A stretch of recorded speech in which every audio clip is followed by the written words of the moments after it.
Hello everyone, so today in this video I would like to make a response video towards Prof. Jiang's video about the death of bureaucracy, which I find really interesting and insightful. And I will just want to make a reflection and also want to give my opinion that I think it is kind of against with what has been said in the video. So to recap, this is also part of me trying to articulate a complex idea structurally. So first, the setting or the background story of death by bureaucracy is set in a university environment, which is in Yale. So in Yale on 15 October 2000 and 2000 no in October 2015 it was an there was a Halloween event, and in Halloween we used to like dress up, silly. We can, dress up as anything basically that we find scary or find or funny, you know. But there is an email from the university, from that university administration, that says like, okay, you can dress like anything you want, but don't dress up like panda, because in our university there's a Chinese student. So because of that email, basically that email is like is sent to all of the students in Yale, and there is one teacher, which is the deans. The deans is like the one who works in residential college. Basically, she didn't agree with the email. She believes that university is a place for experimentation, for make mistake, and and then eventually you will recover from those mistakes that you've made in the in the uni era. And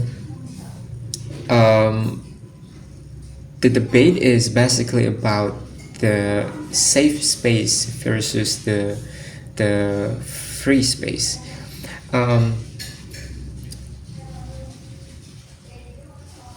The basically the teacher believes that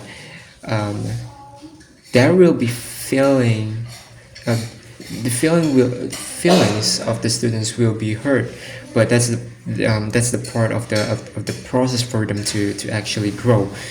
And but in contrary, the students believe that or prefer more of the idea of safe space. The students want to feel good, want to feel like they're at home, and but the teacher wants to create space for them to actually learn.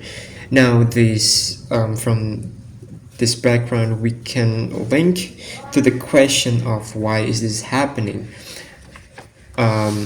Why does the students prefer safe space but the teacher prefer more about the free space? So the first explanation or reason falls into the idea of a parenting. So basically the students who study in Yale University are mostly privileged students that has rich parents. They live in a very safe neighborhood, they live in a very protective area, and that's the first reason why this is happening. The second reason is about consumerist mentality, or about consumerism. So you might familiar with the idea of that the customers are always right. So because of the consumerist mentality, because we want to like have something that we want to like achieve something that we already paid, so we also demand something that can make us save, because we already pay our money and time.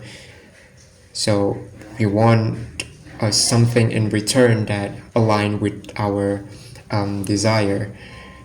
That's basically the consumerist mentality. And the third reason, or the last reason, is ideological. So basically, universities are overrun by left-wing professor who believe that society is against minority, who are the black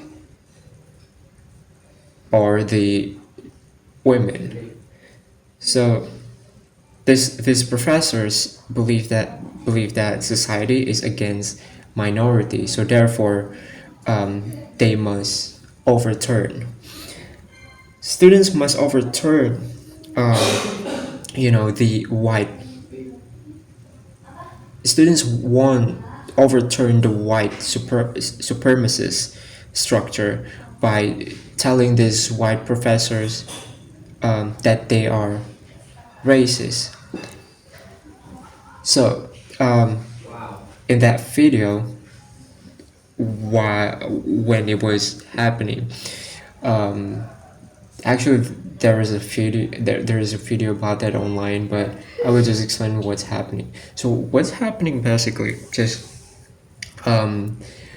this teacher that didn't agree with the email set up a meeting, a public discourse, but in the process of him trying to explain, to clarify why did he believe that such thing. The students are mostly kind of rude and cursing him. They are very rude, which is like very ironic to the teachers, believe that the university is a place for them to explore and to experiment. That's basically the background of what is happening in the video. But there's another explanation that I think it makes sense. This why did this thing happen in the first place? So the explanation is because of the bureaucracy. So previously, or like in the past, university is meant to teach the students how to think, but nowadays university exists only to promote the interests of administrator. The basically Prof. Jiang showed very complete and very in-depth analysis based on the real data that show that actually administration workers are those who like dominate most of the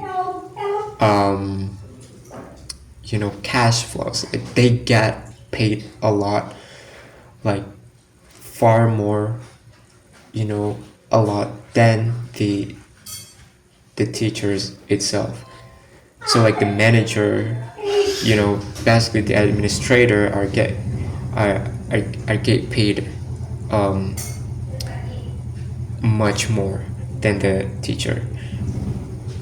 And this kind of practice is not only applied to the university only, but it also applies to every major organization in the world, which is the bureaucracy. Um, that's basically that I have just understood so far. But what I want to comment is that um, about the kind of contradiction between a safe space and a free space. In principle, Prof. Jiang said that both free space and safe space cannot coexist. They are mutually exclusive. At least that's what I,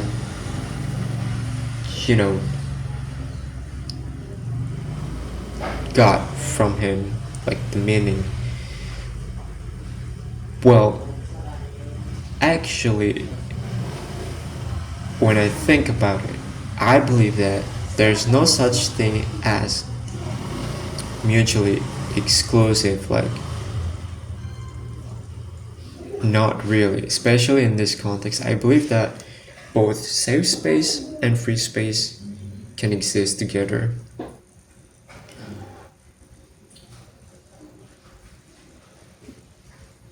Well, free space is not necessarily that we, go crazy about doing things like freely, like, like um like crazily, like without thinking or without using our conscience. Free space requires, of course, a conscience. Free space requires our conscience. Safe space requires conscience. We must have like a common knowledge first to be in those both settings. So if we just go crazy, like make a mistake that doesn't rely on like morality, or doesn't rely on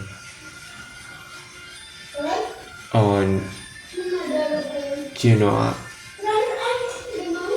doesn't rely on like the idea that people will get hurt, it is also kind of stupid. It is like a stupid mistakes that you don't want to make. So I want to just like clarify or get deep into the what free space is. Haven't written yet anything about it, but I just want to say that I believe that free space is just as important as safe space. That's all, I think.